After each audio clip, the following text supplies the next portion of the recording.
Good evening. My name is Sarah Mastillo. I'm the I.A. O'Shaughnessy Dean of the College of Arts and Letters.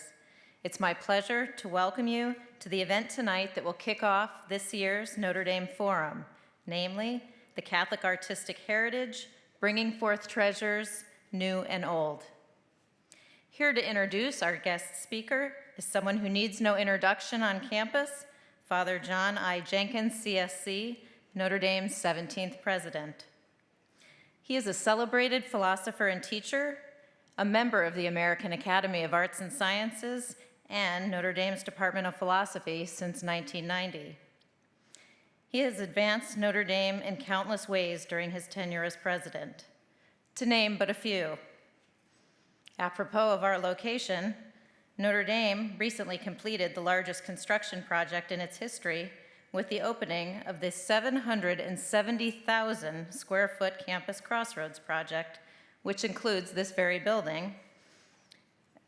It includes performance, leading-edge teaching, research, student life, hospitality, and digital technology buildings, which were built on the exterior of Notre Dame's iconic football stadium. Under Father Jenkins' leadership, the university has continued to increase financial aid, providing an unprecedented level of financial assistance to students with demonstrated need. Last year, 56% of the student body received aid. Father Jenkins has also made it a priority to increase the diversity of the university's student population, achieving the highest percentage of students from underrepresented groups in the university's history. He has called for civil discourse within the university and beyond, grounding his comments in the Christian view of others as equally made in the image and likeness of God. And most importantly, I believe, is that he brought renewed emphasis to Notre Dame's distinctive mission, rooted in the tradition of the Congregation of the Holy Cross, to educate the whole person, mind, body, and spirit, to do good in the world. Please join me in welcoming Father Jenkins to the podium to introduce our speaker.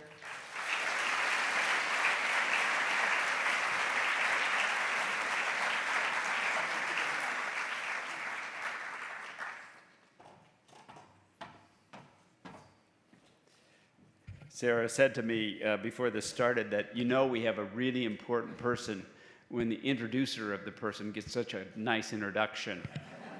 We do have a really important person to speak to us tonight. In its issue of November 5th, 2015, the New York Review of Books delivered something of a coup. It was an interview with a Pulitzer Prize-winning author. Not unusual for that publication, however, the interviewer happened to be the President of the United States, Barack Obama, at the time. In that interview, Professor Robinson said, "I think one of the things that is true of what many Americans on every side of every issue is that they think the worst thing they can say is the truest thing." And she went on to explain, she talked about universities, but she went on to explain that there's a tendency to believe in the sinister other, that there's the sinister world and there's our world, the world of evil people and the world of we good people. Marilynne Robinson's novels help us to see the complexity of human beings and makes it more difficult for us to believe in simplistic thoughts about the sinister other.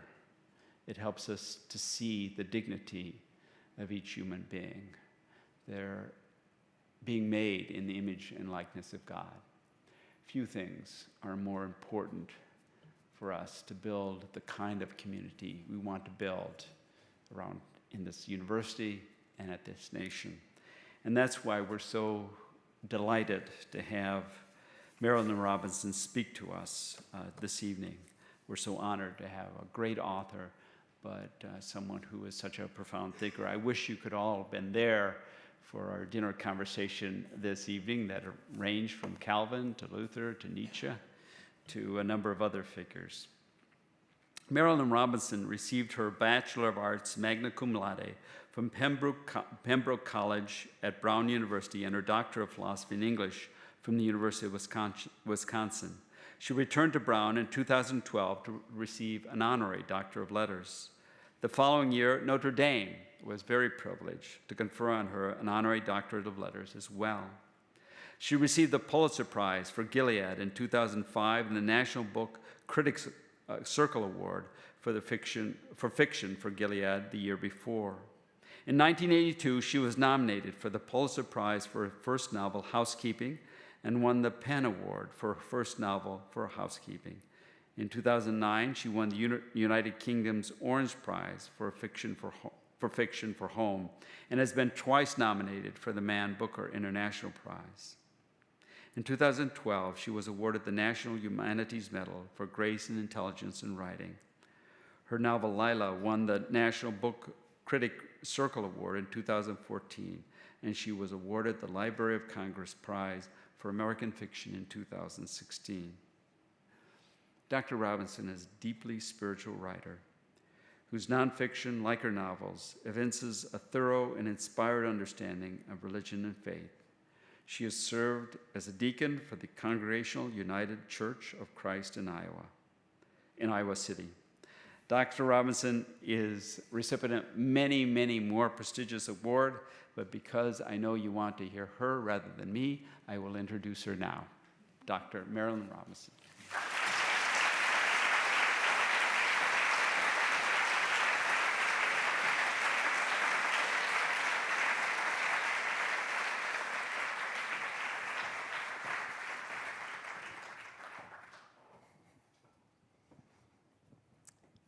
Which of these chairs? Where would you like to be? This looks nice to me. You can choose. Good evening, everyone. I'm Susanna Monta. I'm the Glynn Family Honors Associate Professor in the Department of English, and it's my honor to be in this conversation this evening with Marilynne Robinson, an author I've admired for many years and whose work I enjoy teaching every year in my courses. So I wanted to begin tonight by asking you about our title. We've called our forum, or our event for tonight rather, Writing Faith. And you've been very open in your work about being a person of faith. Were you raised in a religious family? And did you come to a point where many of our students probably are at this point, where you decide for yourself whether you'll continue in that faith as an adult? I was brought up with the very clear impression that I was Presbyterian.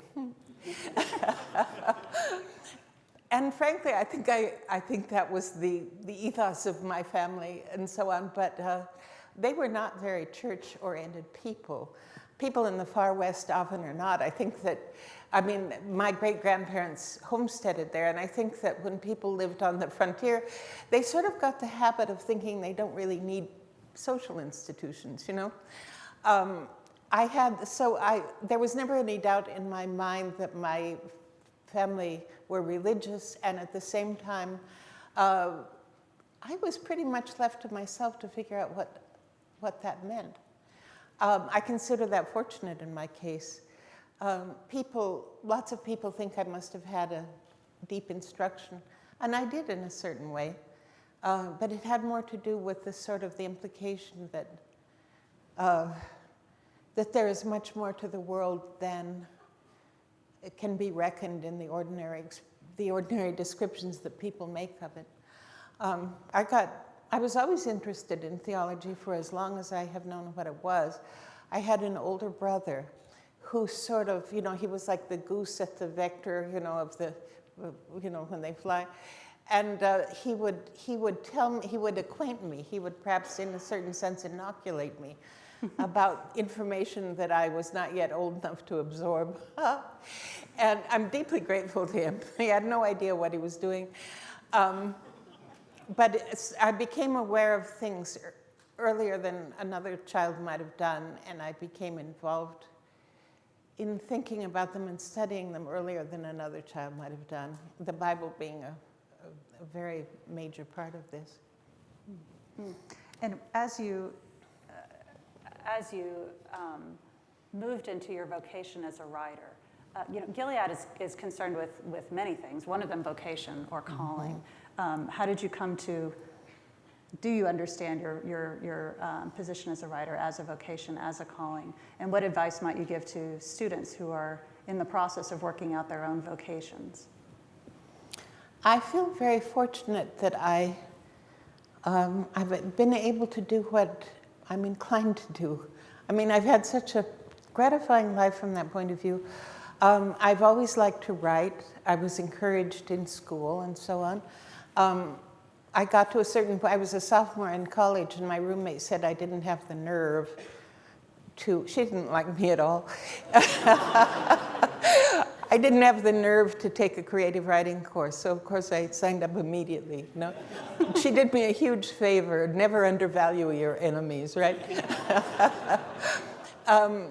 But I like to write. I have always been fascinated just by words, etymologies, and things like that. I was encouraged. It was strange. I was writing a novel in college that I was very much encouraged to continue writing. And then I left. I walked out the Van Wickle gates, and the thing just seemed absurdly stupid and repulsive to me. And I don't even know what happened to it. That was my beginning of a literary career. Then I went to graduate school and did regular graduate school, kept me from having to do anything else. And people told me when I was writing a dissertation that if you did that, you would lose your ability to write fiction. So I was writing fictional paragraphs, metaphors, at the same time that I was writing my dissertation. And it worked out fine. Never let people tell you that there's something you can't do. They're always wrong. Several of your characters are writers as well. John Ames will describe writing for him as a form of prayer. And maybe my favorite writer, though, is Lila in the novel Lila, where she copies out passages from the Bible, initially to work on her handwriting, but she chooses the most difficult passages. Abandoned babies from Ezekiel, material from the book of Job, which she calls Job initially, right? I wonder about, this is partly a question because I think about writing a lot in my role here. How can we recover a sense of writing not as a transaction that we sort of lay down at the altars of clarity and brevity, but writing as a reflective action, writing as a way of thinking? It could be that we have to pay more attention to reflection and thinking as the first step, I think that, with John Ames, for example, and with also Ruthie, I came out of a little culture where thinking about things was enormously valued. Being capable of solitude was enormously valued, so it was easy for me to write from the point of view of someone who, in effect, is trying to discover meaning in her existence, by pondering how things look and what things are like and how memory relates to dream and so on. All those, wonderfully precious transactions of a human mind that I think we've sort of forgotten to value.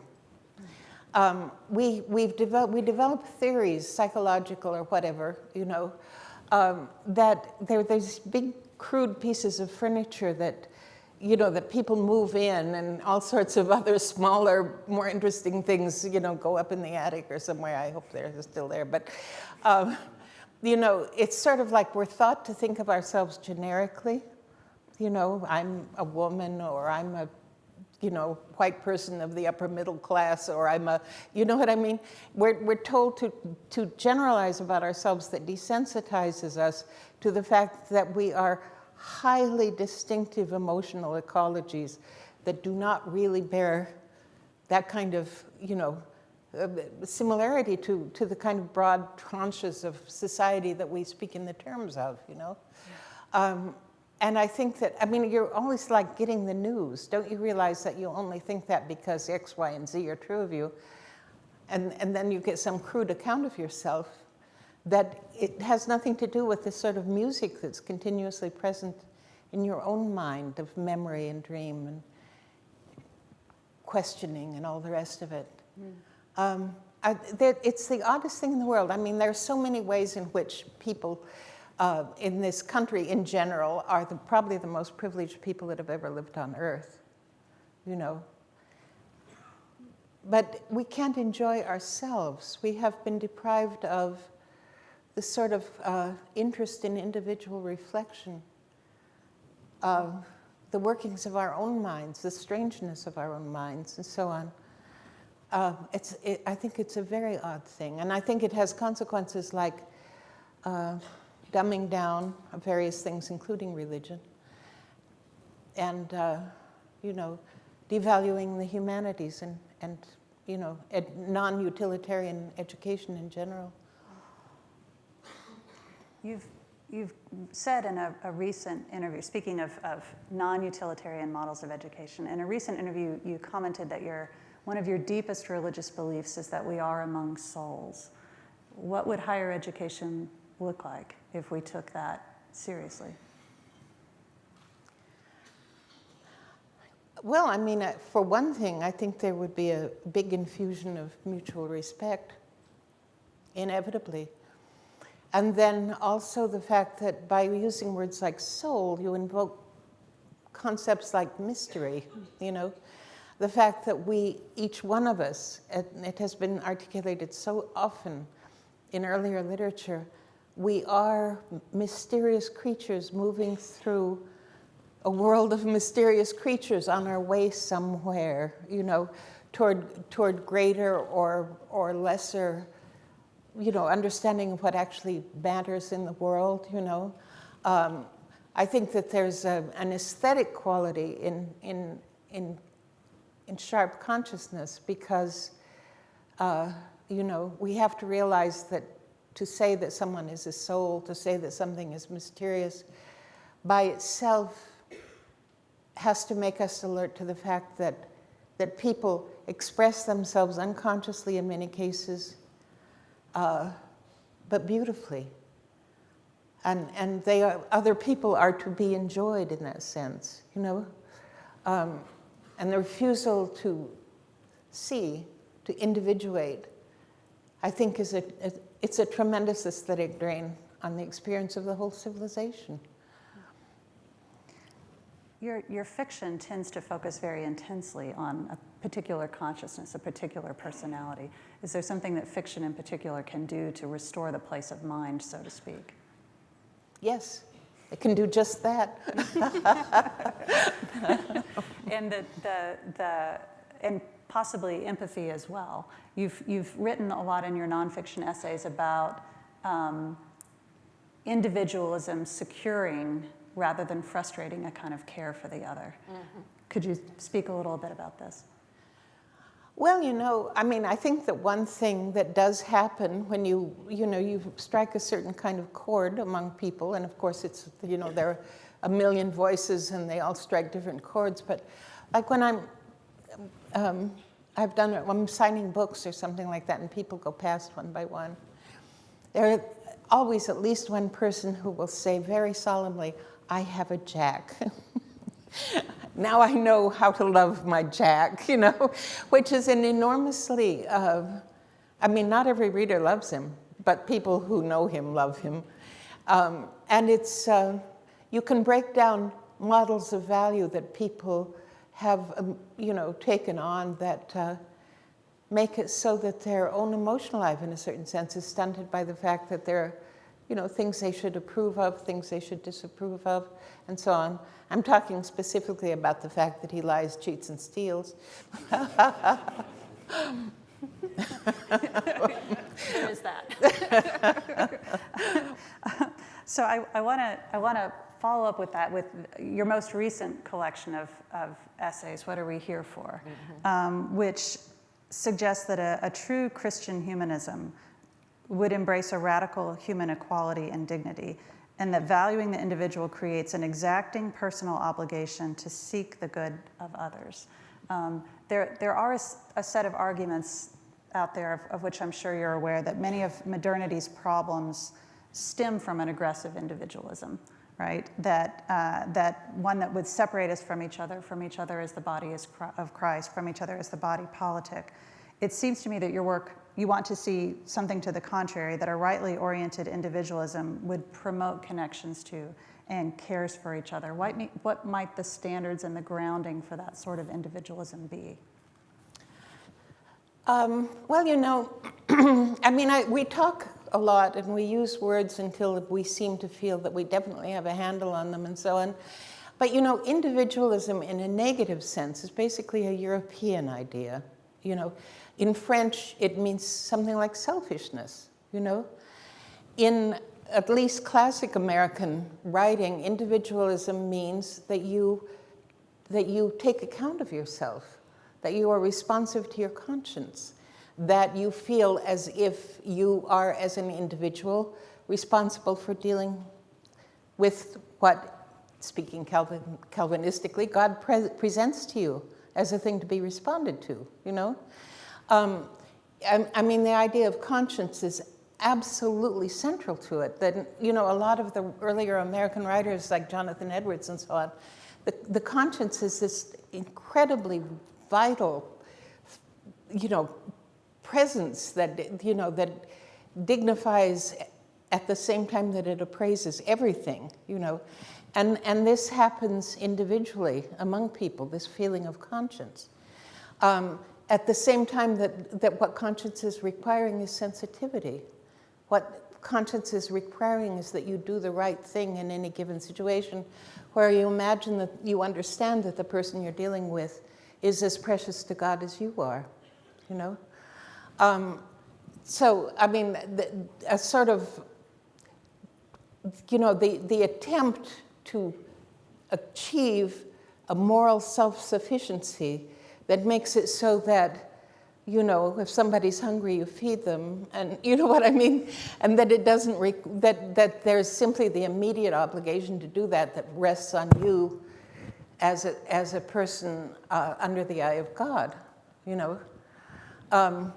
I think that we have blurred the meaning, that we take individualism now as if it can only mean self-interestedness, but that's not the historical meaning of it, certainly not in the Anglo-American tradition, you know. The thing of being endowed by one's creator, you know.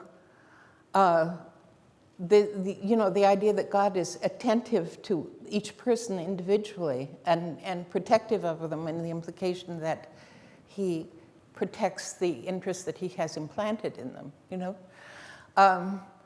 I think that, you know, what you ask about how we deal with each other as individuals is very much answered by simply using another definition of the word. I think we're very influenced by sort of continental thought and continental philosophy, but we read it without attention to the fact that as it crosses the ocean, language shifts, you know, and what we take to be, you know, usable for our own purposes, we use without bothering to notice that the definition has shifted. I wonder if you would be willing to read a passage from Gilead that speaks to this. Certainly. This notion. Here, this is from the end of the novel. Okay, how far do I read? Just to the end? Just to the break there would be great. Which break? Oh, sorry. I am okay. Thank you. Okay. There are two occasions when the sacred beauty of creation becomes dazzlingly apparent, and they occur together. One is when we feel our mortal insufficiency to the world, and the other is when we feel the world's mortal insufficiency to us. Augustine says the Lord loves each of us as an only child, and that has to be true. He will wipe the tears from all faces. It takes nothing from the loveliness of the verse to say that is exactly what will be required. Theologians talk about a prevenient grace that precedes grace itself and allows us to accept it. I think there must have to be a prevenient courage that allows us to be brave. That is, to acknowledge that there is more beauty than our eyes can bear, that precious things have been put into our hands, and to do nothing to honor them is to do great harm. And therefore, this courage allows us, as the old men said, to make ourselves useful. It allows us to be generous, which is another way of saying exactly the same thing. But that is the pulpit speaking. What have I to leave you but the ruins of old courage and the lore of old gallantry and hope? Well, as I have said, it is all an ember now, and the good Lord will surely someday breathe it into flame again. Thank you. You're welcome. Thank you. It's this idea of prevenient courage that I wanted to ask you about, the courage to treat another as the image of God. You've written some in your essays about fear, about our living in a culture of fear and weaponizing fear, or allowing fear to masquerade as a kind of bravery. Exactly. Could I invite you to talk about the kind of courage that's needed in the face of that fear? It's strange. I mean, I said before, you know, we're probably the most fortunate population ever to live on Earth. And people who had much less in the way of resources and so on, much less in the way of social support, have managed to be brave in ways that I too seldom see ourselves requiring of ourselves, you know. I'm old enough. I like this old thing, you know, because it gives me a very long view. But I'm old enough to remember what could fairly be called the post-war, you know. And I remember what it was like to live in a country that actually felt that it was brave and actually felt that it was great. It seemed to itself to have achieved these things. And the response to that confidence was generosity. The response to it was the extension of courage. You know, a very, very positive interest in the well-being of other populations. I can remember when people just turned themselves inside out, sending things to Europe, you know. War, what did they call it? War-ravaged Europe, something like that. You know, at that time, when we truly were a dominant power in the world, we were generous. And when we had lost a very substantial part of a generation to war, we were courageous. And now, we're still dominant in the world. We have resources that we can't even believe, human resources in a very great part. We've lost generosity. We've lost courage, you know? And there's a nostalgia for an earlier America. If you were going to go back to that earlier America, you would not be playing with guns. You would not be making up hysterical stories about who might creep over the border, you know? It's, you know, there were plenty of times, there have been many times when we have had grounds for fear. You know, the Japanese bombed Oregon, one of those little known facts, you know.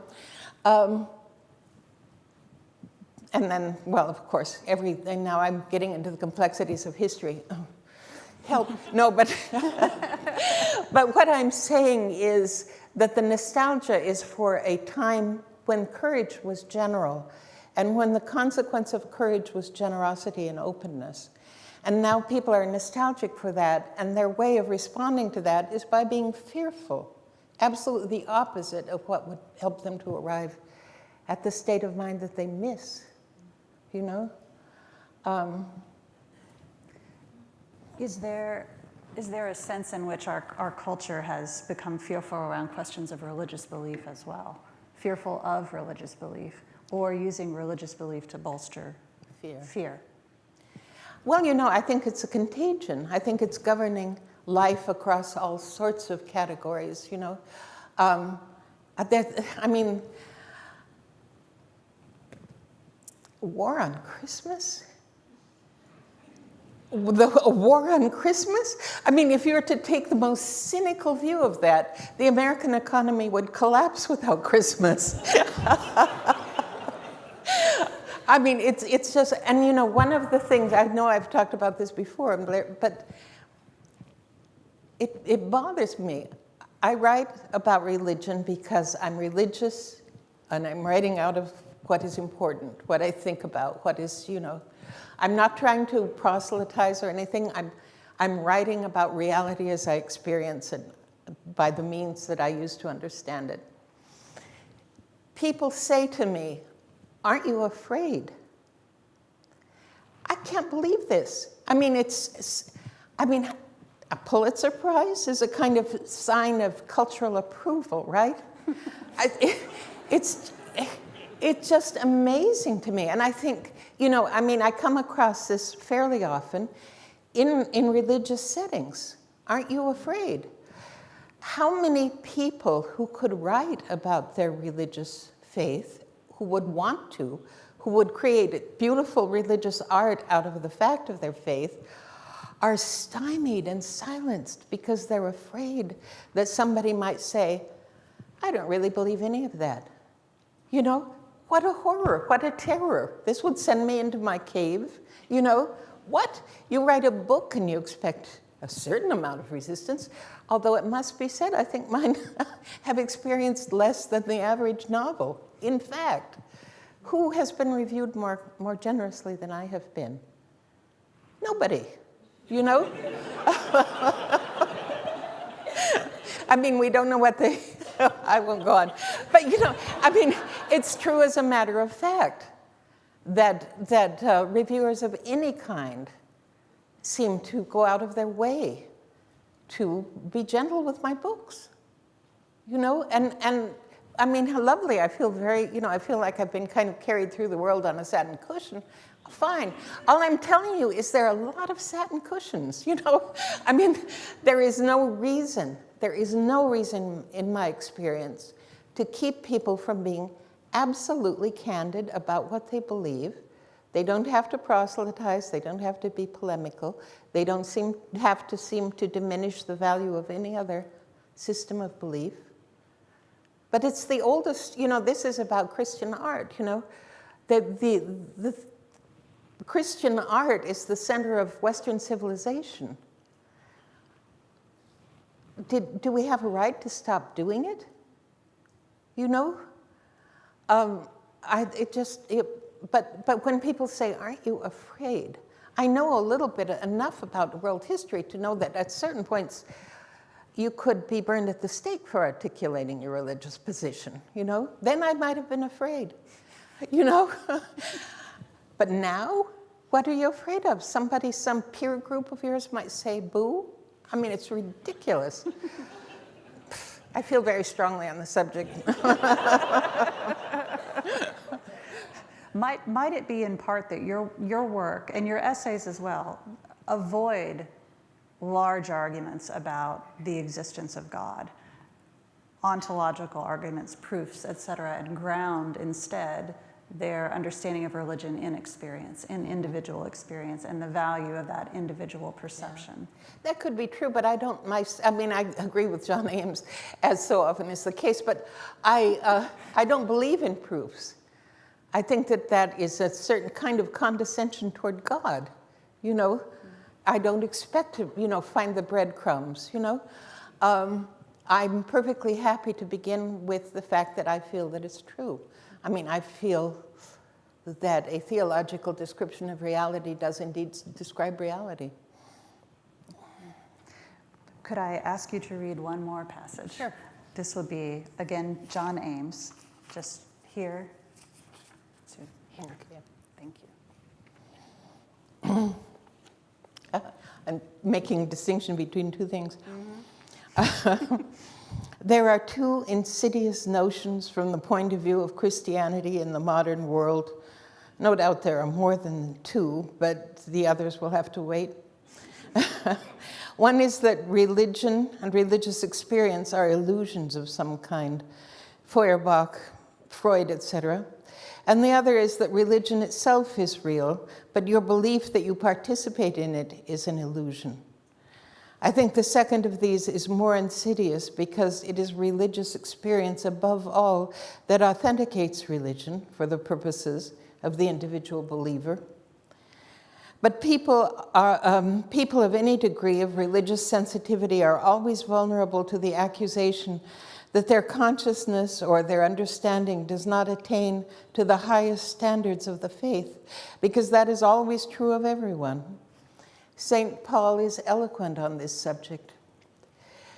But if the awkwardness and falseness and failure of religion are interpreted to mean there is no core of truth in it, and the witness of Scripture from end to end discourages this view, then people are disabled from trusting their thoughts, their expressions of belief, and their understanding, and even from believing in the essential dignity of their and their neighbors' endlessly flawed experience of belief. It seems to me there is less meanness in atheism, by good measure. It seems that the spirit of religious self-righteousness this article deplores is precisely the spirit in which it is written. Of course, he's right about many things, one of them being the destructive potency of religious self-righteousness. Thank you. It's that endlessly flawed experience of belief that I wanted to invite you to think about. I assume you agree with Ames. I don't want to assume. He spoke my mind. Yes. You said to me once, people expect when they meet me that they're going to meet John Ames. So I wanted to caution about that. But that the more insidious error is your belief that you don't participate in reality. Yes, I so believe that. I use the metaphor of music, because I don't know anything about music, but it's a wonderful metaphor. But it's sort of like, if you think seriously about what matters to you, that is something beautiful happening in the universe. If you are serious, if you try to make a good understanding, I'm always saying this, the human brain is the most complex object known to exist in the universe. Everybody has one. Isn't that amazing? But aside from the egalitarian implications of the fact that everyone has one, there is the ethical obligation involved in the fact that you have one, right? So you have intrinsically, by virtue of what you are, the capacity for unique and beautiful understanding. You don't have to, nobody has to confirm it for you as being right or correct or up to the minute. But how are we talked out of this? If a human mind were a computer, and of course every computer in the world functioning together is not as complex as one human mind. If you were a human mind, it's somehow objectified in terms of all of its competences and capacities and memory and all the rest of it being there as an asset to use. Think what that would imply to you in terms, you wouldn't really use it to hold up your hat, the waste, especially frankly, because we have so many destructive impulses that you always wonder how long creatures like us will persist on the planet. But nevertheless, you're given this thing. And the waste that is involved in ignoring the privilege of it is just astonishing, an amazing thing, I think that when talking about humanities, I think one of the things that we have to do is sensitize people to the metaphysical privilege of being the human being that they are, there are artists and philosophers who externalize their work, and there are others that don't. And if you take a sort of God's eye view, he might not find an interesting difference between those that do and those that don't.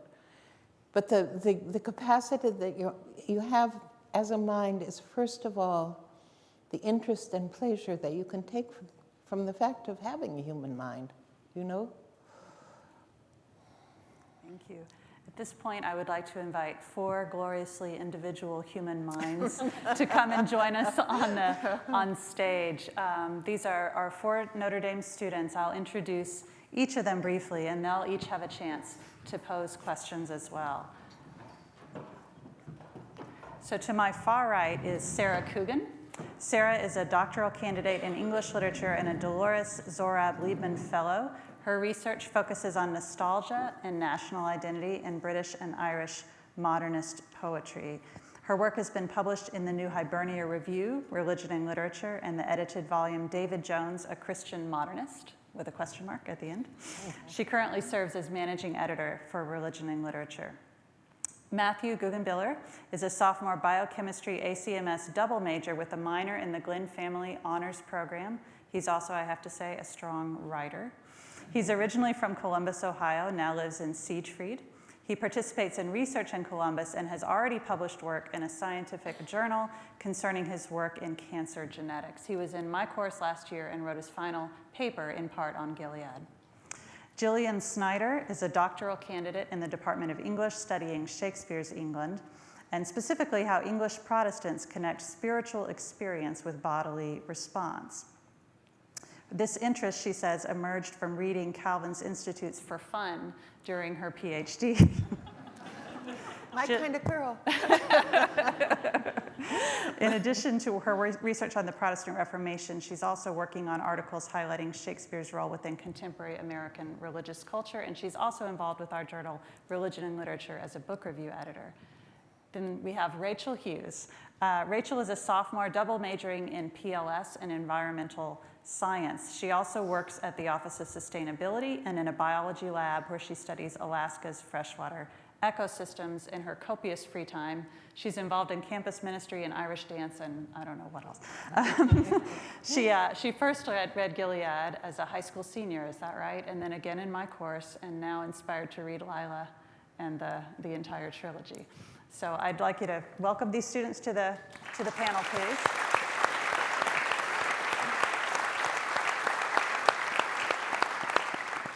And could we just start? Maybe let's start with Rachel and we'll move this way.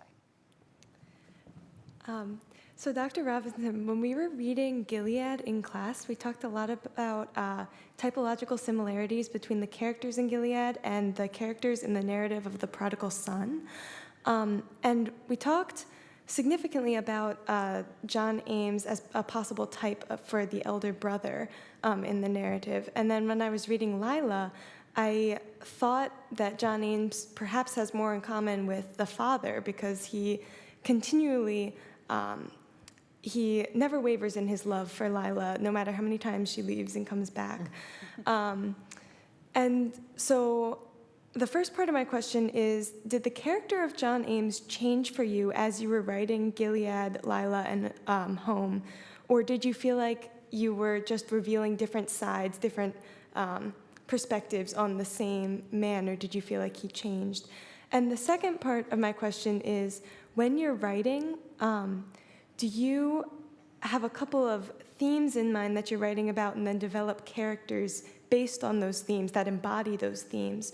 Or do you more so go the other way, where you have characters and then you weave your themes throughout your books?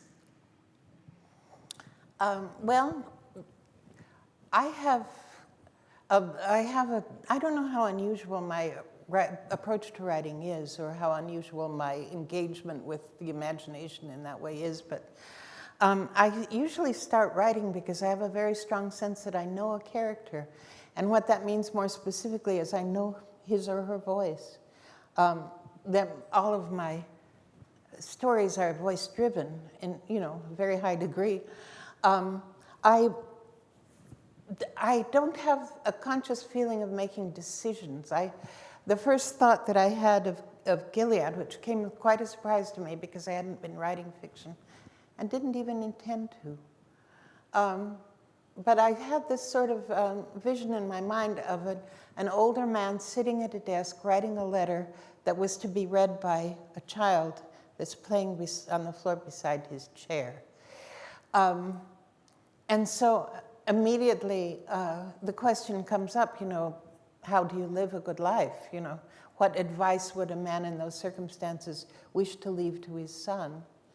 And that makes him appraise what he has been taught by fathers that came before him and so on.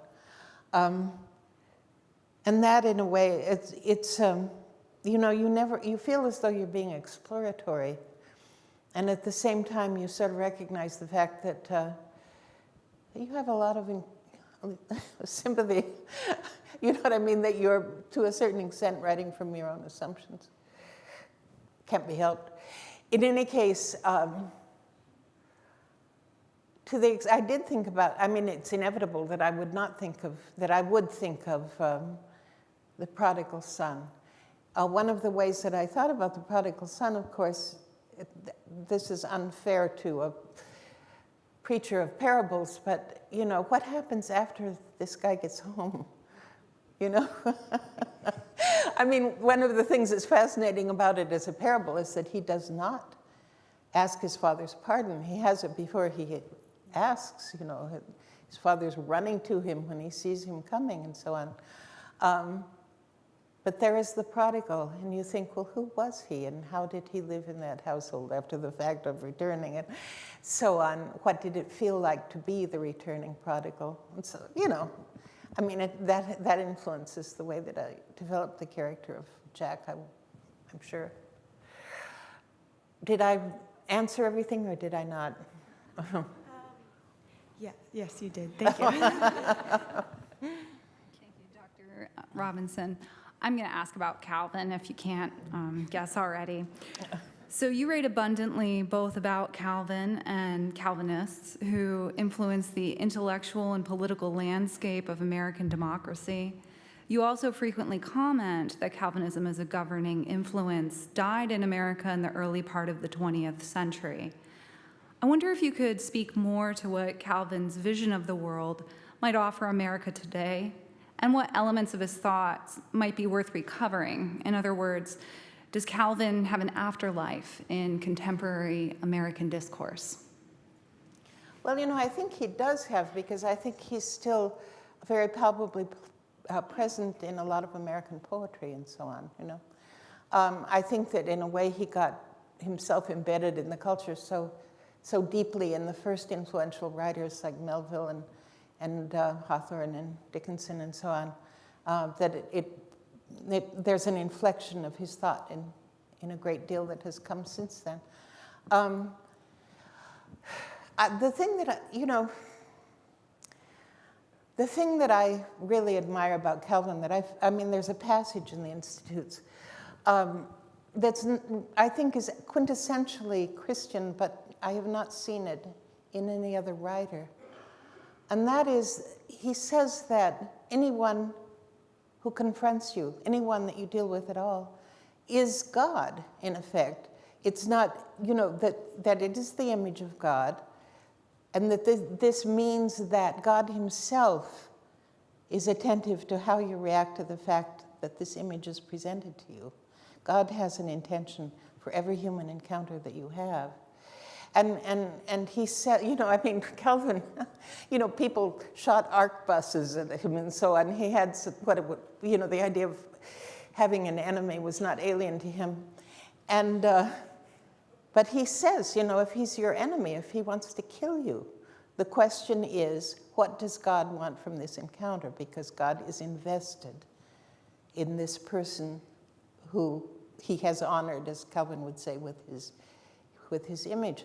And he goes on to say that if someone sins against you, Christ is waiting to forgive that person's sin.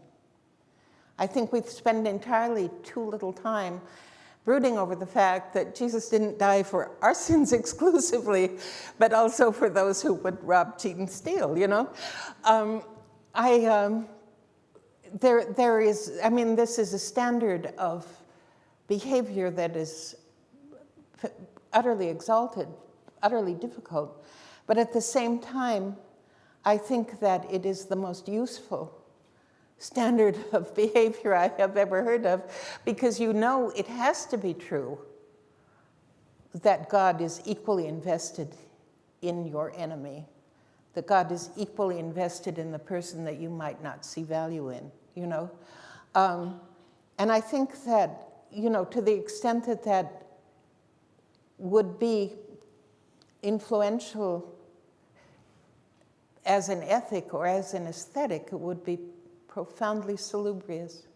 You know, when you read Moby Dick, which is, I taught Moby Dick once with the institutes on one side of the, you know, Moby Dick on the other. But, you know, these people come into the novel one after another, Queequeg, and these people in all their varieties, and they're all like demigods. They could not be more beautiful. And he gives them a fantastic dignity, you know? And it's sort of like he's exercising the Calvinist imagination of actually encountering an image of God when you encounter another person. And of course, this is, as he says, you know, these are sailors. These are people that were not well regarded, you know? So that to make them into the beautiful figures they are is a huge transformation. And I think that, I mean, we have a terrible habit of assuming negative things about other people. And we do this, it drives me crazy, these things where Americans are materialist, you know. Well, some are and some aren't. You know, Americans compared to whom? Under what circumstances? You know what I mean? We say these dismissive things in order not to be morally responsible to the other that we encounter because we have allowed ourselves to have negative assumptions about them. But if you take the Calvinist theological vision of the other, that's simply not possible. In many of your works, especially Gilead, you seem to highlight the difficulty of expressing religious belief to anyone else, for language, either spoken or written, can be misinterpreted and can never fully display our individual experiences of mystery. Gilead also deals with religious institutions, John Ames Church, Bowden's Church, and so on. If the basis for religious understanding, the wondrousness of the human experience, cannot be conveyed meaningfully to any other person, how can religious institutions speak to this wondrousness? Well, you know, in the way poetry can, in the way, you know, I mean, the fact is we're trying to do something impossible when we convey that sense, but we make the attempt all the time. And the greatest attempts are the great jewels of civilization, something that we all feed from, you know. The mere fact of failure is no reason for being discouraged. Not at all. But you know, when you think, I mean, I was talking earlier today about the Anglo-Saxon poets, you know, these very beautiful, very early poems. But the accumulation that has occurred, how many thoughts do we have? How many visions do we have? This great human treasure that we've built up among ourselves. I mean, huge, unapproachably rich and large, really. And probably any one of them, if you asked, he would say, well, I wanted to do much better than that, you know? That's part of the incremental quality of it, to fail. All right. Thank you so much, Dr. Robinson, for sharing with us tonight. A word that's come up a lot in the conversation so far is beauty. And so I want to ask a little bit more about beauty. And especially, I read it recently in an interview you gave to Image Journal, where you talk about an assignment that you would give your creative writing students where you would ask them to write a beautiful paragraph. And you said that most of the time they didn't know what to do because the concept of beauty is somehow unfamiliar to us in our culture, it feels like. So I wanted to ask you, what do you think it is in our culture that we struggle to appreciate or make space for beauty, and how can we cultivate that better? Well, you know, I think the resistance to trying to write something beautiful is like the resistance to trying to articulate a religious idea. You can be caught out. People can say, "Woof, is that overwrought?" You know, which is a very characteristic. But at the same time, if you don't have this in mind as a possibility, you never do it either. The incredible enjoyment just of language, just of the fact of the capture of experience in analogy. You know, I mean, these are like physical pleasures. that people cut themselves off from, because it's sort of like, who am I to attempt the beautiful, you know? Oof. And the other, I mean, there's that. People are shy. It takes them a while. They have to get told something's beautiful a few times before they can be at peace with it, you know? But then there's also the fact that, oh, I don't know. I lost my thought. But it was something very much along the lines of, it's considered naive or egotistical in some way to feel that you're capable of the higher things that literature has done. No, you're not. You know, you talk to my class, you know, if John Keats walked into this room, he'd be the youngest guy here. He'd be kind of dirty, probably, you know, kind of scrawny. He would have a really bad accent, you know. People with everything going against them have the courage to aspire at the very highest levels. What excuse do we have for not making the effort? I'd like to ask something of a follow-up question. We've talked about, I think we've talked about goodness, truth, and beauty. Can I ask about love? Oh, do. I will. So in Marilynne's most recent collection of essays, these are based on a series of lectures given over several years.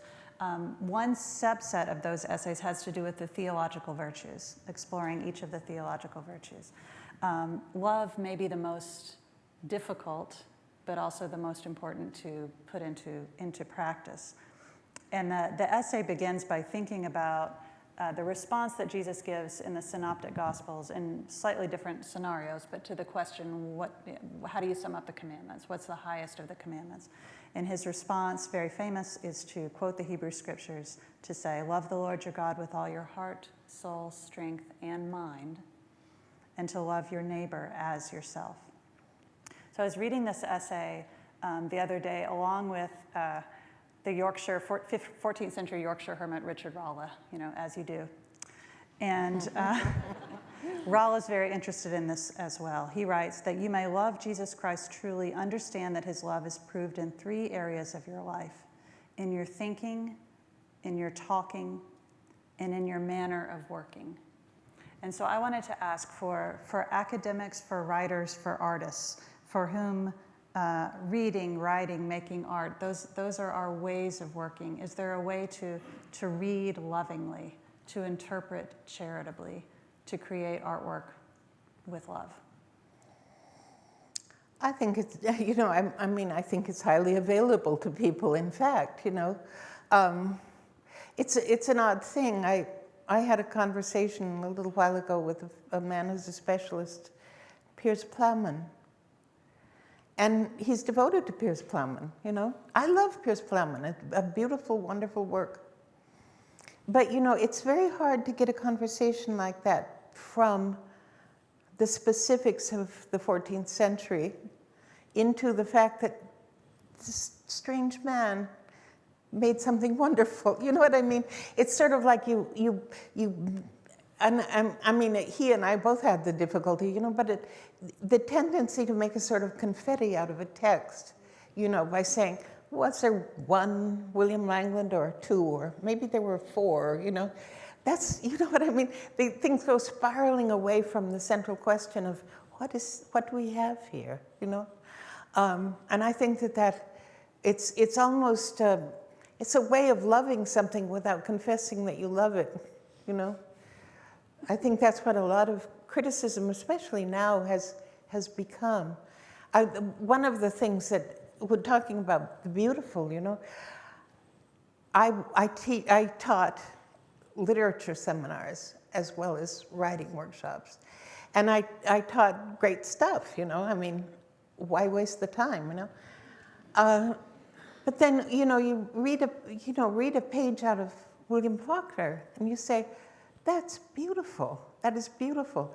And I would have students that would say, that's the first time I've ever heard a piece of literature called beautiful. As if aesthetic categories do not apply to our major art form. Isn't that bizarre? And they have to learn. I mean, they're taught not to apply aesthetic categories to the major art form of American civilization. How strange that is.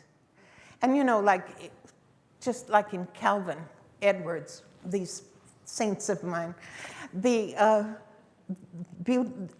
beauty is the signature of the presence of God.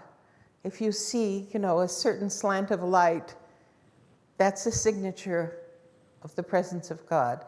Not, you know, God knows, not exhaustively manifested, shall we say, but, you know, something dropped on the grass, as Walt Whitman would say, you know.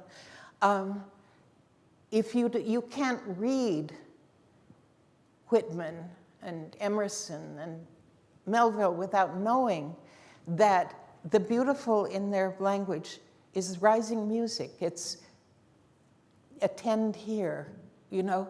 You cannot keep the proportion or the tendency of the literature straight. You can't respond to it if you don't understand that beauty is, of course, used emphatically and strategically. Are we under an obligation to respond to books charitably in the way that we are to people? I think it's the only way to find out what is good in a book, you know. Some books are bad. It has to be said, you know. But I think that there's almost no, you know, there is no book that doesn't have its best opportunity to show its best, you know, qualities if it is read with a sort of humane sympathy and hope. Thank you. Thank you.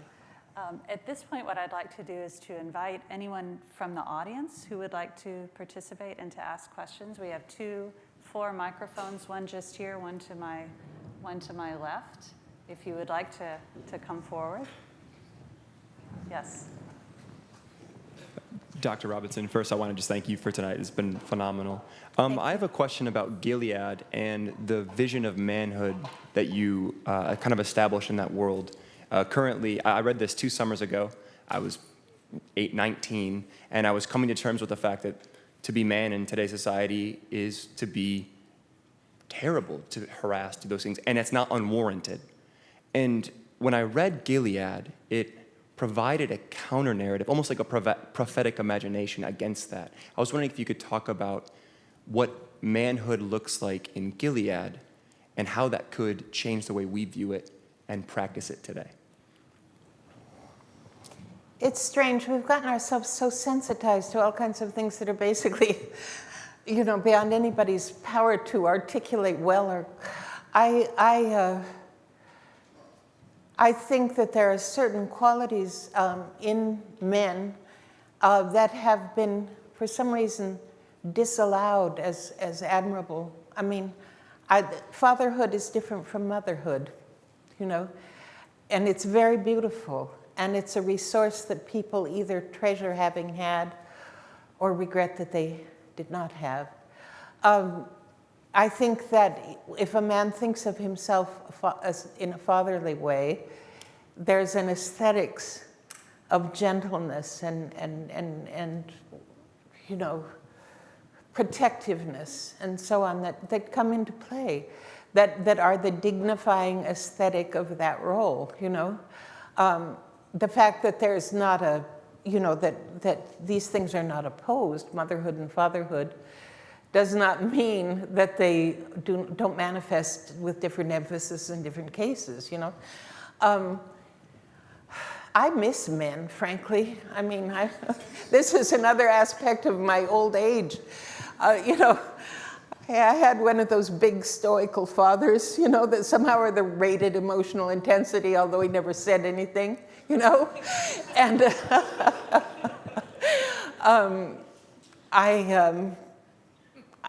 people are under a strange obligation to behave in a way that's probably artificial for everybody, but more specifically artificial in the case of men, you know. I have sons. I've always hated hearing men disparaged because I happen to know 2 of them very closely and admire them with my whole heart, you know. The most interesting thing I think about the present conversation is that we can really disorient ourselves. What are we talking about? What is manhood? Who knows? We've lost the habit, or some people have. But I think that the basic qualities of manhood that I give to Ames are classic, protectiveness and identification with those for whom he is responsible, whether it's his child or his congregation, his friend. I think we've been angry enough long enough. You have to remind people that Shakespeare was a man, There's just too much dismissiveness of male sensitivity when, frankly, there's a big history of male sensitivity that we don't want, that it's pointless to disparage. I'm a bad feminist. I'm not a bad feminist. Look at me. I do things that are not conventional for women writers, like write about philosophy and theology. And frankly, with the great encouragement from men, I wish people could just stop being so self-conscious, and if they have a generous impulse, act on it, and that sort of thing, Thank you. You're welcome.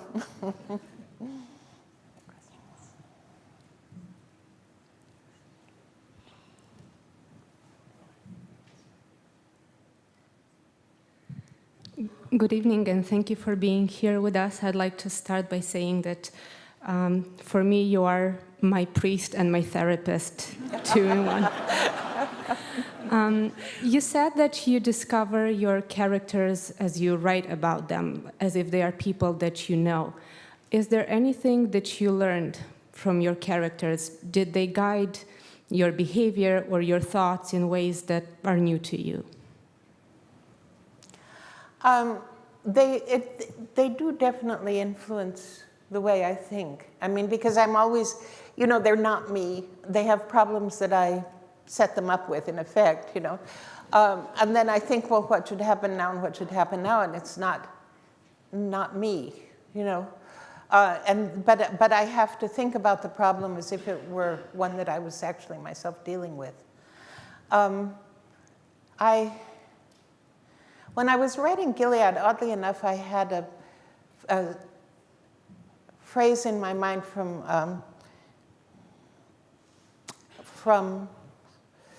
what's the play with Prospero in it? The Tempest. At the end of it, my end would be despair. It's very beautiful. It's very moving to me. If it were not relieved by prayer that pierces so that it assaults mercy itself and frees all faults. And for me, although he doesn't use the word, this is a definition of grace. That to forgive doesn't mean that you are behaving graciously because you have not moved beyond the memory. That mercy can contain the memory of the offense, but there's something beyond that, And that's kind of what John Ames tries to do in terms of Jack. He tries to think, I cannot stop being worried about what might come and all the rest of it. But there is beyond the itemization of someone's guilt, someone's threat, Thank you. You're welcome. Professor Robinson, I don't know if you noticed, but we're already celebrating your work here with fireworks. You might not be able to see them, but we can hear them already. My question is more serious, and I just wanted to refer to a passage in Gilead, something you yourself underscore. You say there have always been things I felt I must tell them, even if no one listened or understood.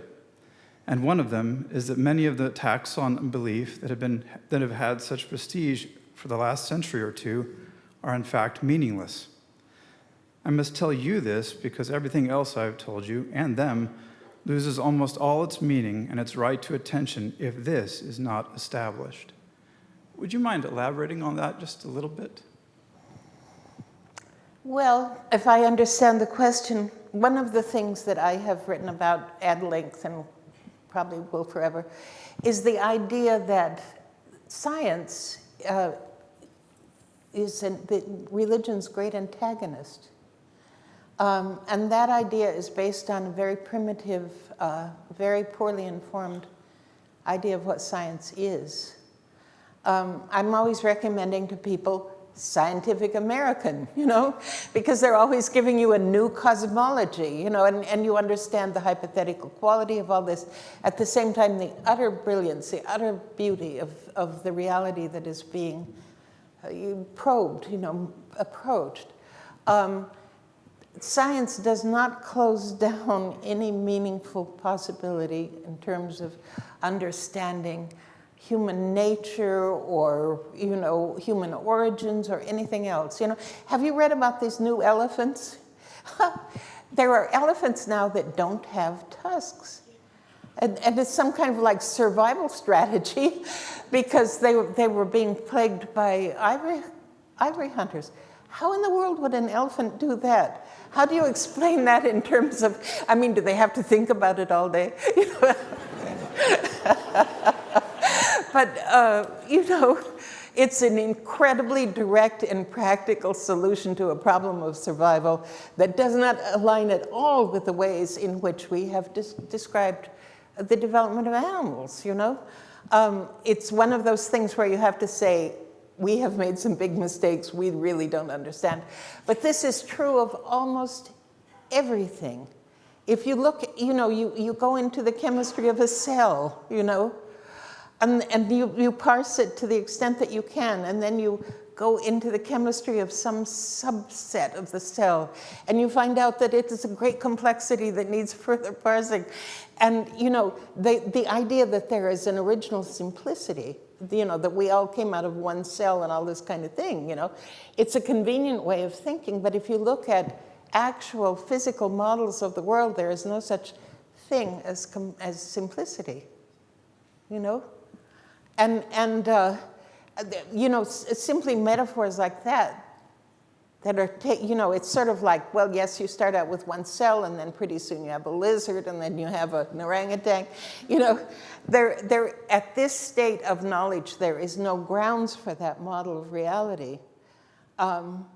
It was very persuasive when Darwin lived, and persuasive afterward by people who were not in the field. But in itself, science is mystery beyond mystery beyond mystery. There is no simple explanation of the origins of anything. There is no simple explanation of the essence of anything. And it's been a terrible problem of religion that a very crude model of science has been taken as answering all those questions that theology raises. Nope. And it doesn't disqualify them as legitimate questions either. And frankly, I know a lot of religious physicists who are dazzled by it all. Yes, Leah. Dr. Robinson, thank you for being with us. I'd like to ask you, how do you listen to God's Spirit in your life? Well,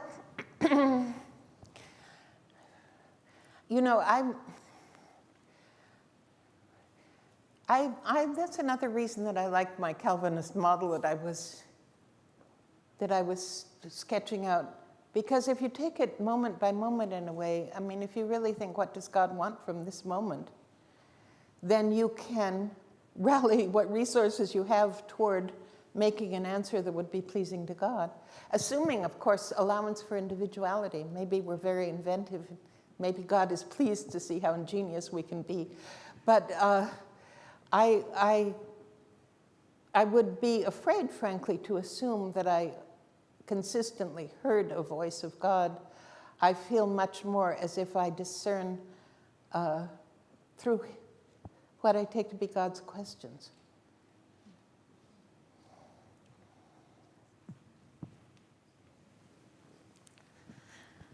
Hi. So not a lot of people have been talking about housekeeping, but it's a favorite of mine. I read that book at a time in my life when my family was going through a lot of grief, experiencing depression, and found it to just be like really beautiful and powerful. And I've wondered for a while about the ending of that book. It really stuck with me, and I've never quite known how to interpret it. But I was curious to ask you if you see that as being like a tragic ending or a happy ending or something more complex, and just what you think it means to live a good life in the midst of sorrow. I don't think in categories like happy or tragic or anything. From my point of view, I wrote that book about northern Idaho, where I grew up.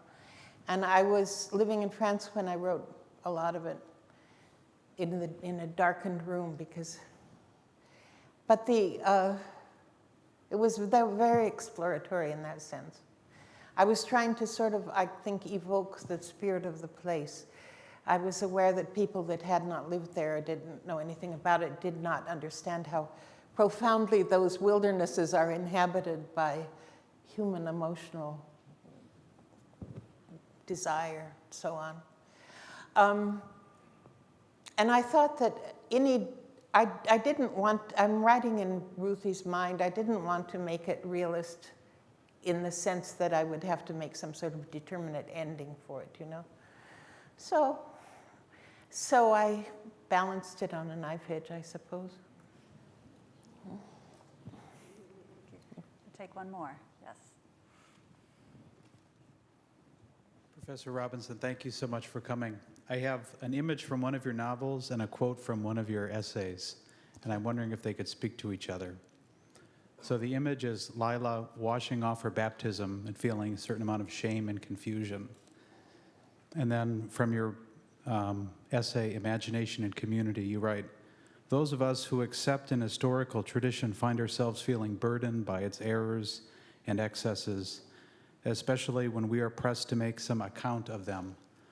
I'm a pretty newly ordained priest, and we don't have to go down a rabbit hole on things, but I'm wondering, do you have a word of encouragement for us who are trying to make an account of our beautiful faith, but there's a lot going on now that is a source of discouragement for us and for people who, many of whom might want to wash their baptism off as well.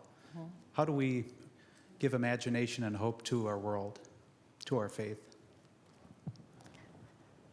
Well, you know, I think you have to look at the fact that religion is something that people create, need.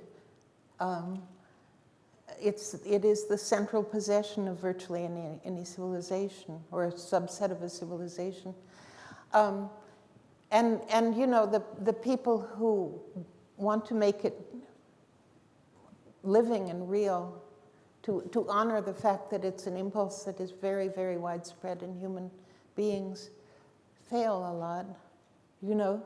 But nobody can fail for you. You know what I mean? Anyone has the possibility of making it the best possible expression of this yearning that human beings have, you know? Religion is profoundly historical, but it's not historical in a way that traps you in it. You know what I mean? If you are deeply committed to what you and other people find to be most beautiful in it, and you're loyal to that, then you're doing something that the civilization yearns to have you do.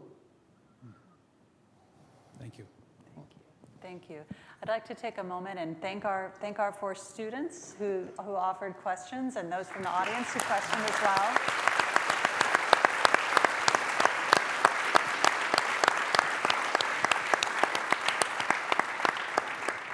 And I'd like to welcome Father Jenkins back to the stage.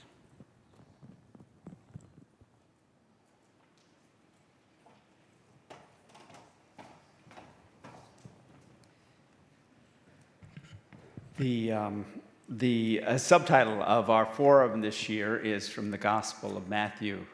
The scribe in the kingdom of heaven is like the owner of a household who brings forth treasures new and old. I can't think of a better start to this forum than Marilynne Robinson, who in her work respects the great heritage of ancient learning, scripture, truths, and gives us new perspectives and fresh insights through her artistic creativity. So I just cannot thank her enough for being with us, for her writing, for her artistic work, for her making beautiful things. And for her visit here, we have a small gift, which I'll present. This is of our grotto, which is a holy place here, and many people visit it to reflect Wonderful, beautiful. God's presence in their lives. So please, I hope it's a memento of your. Well, thank you. Thank you. I will treasure it. Thank you very much. Thank you.